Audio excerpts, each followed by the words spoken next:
Howdy everybody. If you are watching this video, you're probably signed up for some football shuttle over the next couple of months. I'm James, scheduling supervisor. I just wanted to go over a couple quick points or like tips, I guess, for if you're driving your first or maybe your second football shuttle and you don't know exactly what's going on. Maybe you know the route, but a few like tips and pointers might help you out a little bit. First thing I have for you during pregame is definitely ask your support member for help if you don't know a certain route, if you don't know where to turn, or whatever else. Specifically, maybe at Hawkeye, sometimes people get a little confused out there. Just make sure to identify your support member and then also just ask them as many questions as you can. The other thing that's kind of weird, people may bring restricted items on the bus, and by restricted, I mean restricted into Kinnick. So this is like purses, coolers, things you can't see through. They can for sure bring them on the bus, but sometimes as a driver you can gently remind them as well and say, hey, you're not allowed to have that in Kinnick, but people are allowed to bring that on the bus, so you don't have to restrict them from bringing it.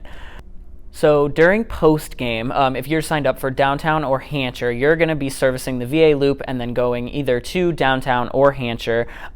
Just because you signed up for Hampshire on the sheet doesn't necessarily mean you're not going to drive a couple rounds of downtown.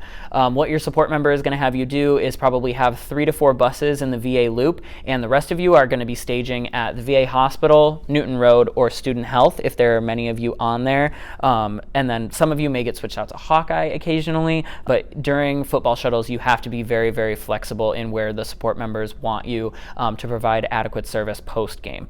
So that's pretty much it for post-game little tips. The other general things are just please be patient with all of our passengers. Some people only come to Iowa City or only ride CAN bus during football games, so this is their only experience with CAN bus.